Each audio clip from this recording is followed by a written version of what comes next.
Allez, c'est parti.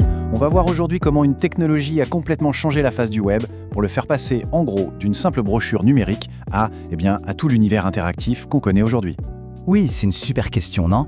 Comment un site web fait pour se souvenir de nous? Pour garder notre panier d'achat, notre nom d'utilisateur ou pour nous montrer du contenu juste pour nous? Eh bien la réponse, elle n'a pas toujours été aussi simple. En fait, les tout premiers sites web, ils en étaient incapables. C'était statique, impersonnel. Un peu comme une brochure en ligne, quoi.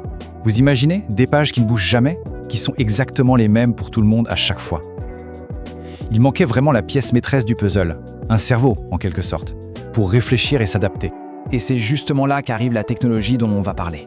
Celle qui a tout changé, mais en coulisses. Loin des yeux du visiteur, mais avec un impact que tout le monde a pu voir. Alors tout a commencé de façon très simple, en 1994. Un certain Rasmus Lerdorf bricole un petit outil pour son propre site web. Il l'appelle Personal Home Page, soit PHP. Logique. Mais voilà, le truc prend de l'ampleur. En 97, ça devient un vrai projet collectif, avec un tout nouvel objectif. Et le nom change aussi. Ça devient un acronyme un peu marrant, un acronyme récursif. PHP pour Hypertext Preprocessor. C'est le début d'une nouvelle ère. Mais alors, comment ça a pu marcher aussi vite ? Le succès a été fulgurant, et en fait, c'est grâce à un cocktail assez simple. D'abord, c'était open source, donc gratuit. Et ensuite, c'était compatible avec tout ce qui existait déjà sur le web. Cette facilité d'accès, ça a été la clé. Ça s'est répandu comme une traînée de poudre. Alors là, attention, c'est un point super important à comprendre. Le code PHP, il ne tourne pas dans notre navigateur, comme le JavaScript par exemple. Non, non. Tout se passe de l'autre côté, sur le serveur web. C'est vraiment le cerveau caché du site, celui qui prépare la page avant même qu'on la reçoive. Bon, maintenant, voyons comment ça marche en pratique. Comment est-ce que cette petite magie opère? En fait, tout est une histoire de dialogue entre notre navigateur et le serveur. Voilà, ce schéma résume parfaitement tout le processus. C'est le voyage que fait une simple requête, depuis le moment où on clique sur un lien jusqu'à l'affichage de la page. Regardons ça de plus près, étape par étape. Ok, alors tout commence quand notre navigateur demande une page. Le serveur reçoit la demande, il trouve le fichier, et là, il voit « Tiens, il y a du code PHP là-dedans ». Du coup, il ne l'envoie pas directement. Il le passe d'abord au moteur PHP. C'est là que toute la logique s'exécute, que le code travaille, qu'il va peut-être chercher des infos dans une base de données et qu'il fabrique une page HTML toute neuve, sur mesure. Et c'est seulement cette page HTML, une fois qu'elle est prête, qui est renvoyée à notre navigateur. Pour bien comprendre, on peut imaginer un restaurant. C'est une super analogie. Notre navigateur, c'est le client qui passe une commande. Le serveur web, c'est le serveur qui prend la commande.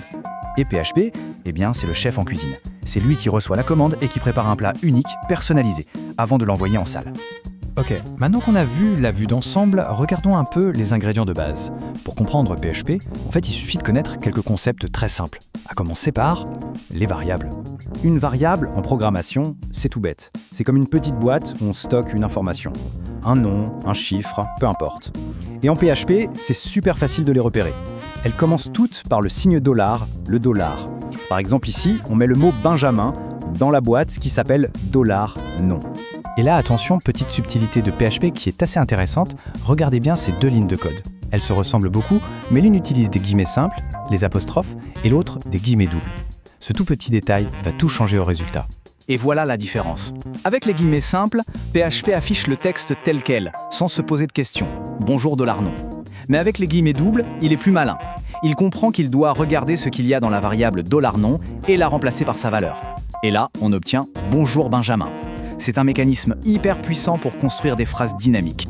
Mais bon, manipuler du texte, c'est bien, mais la véritable puissance de PHP, elle se révèle quand on le branche à une base de données. C'est vraiment à ce moment-là que les sites web se dotent d'une mémoire. Sans base de données, un site est complètement amnésique. Mais avec, il peut stocker des infos, les organiser et les retrouver à une vitesse incroyable. Et qu'est-ce qu'on met là-dedans?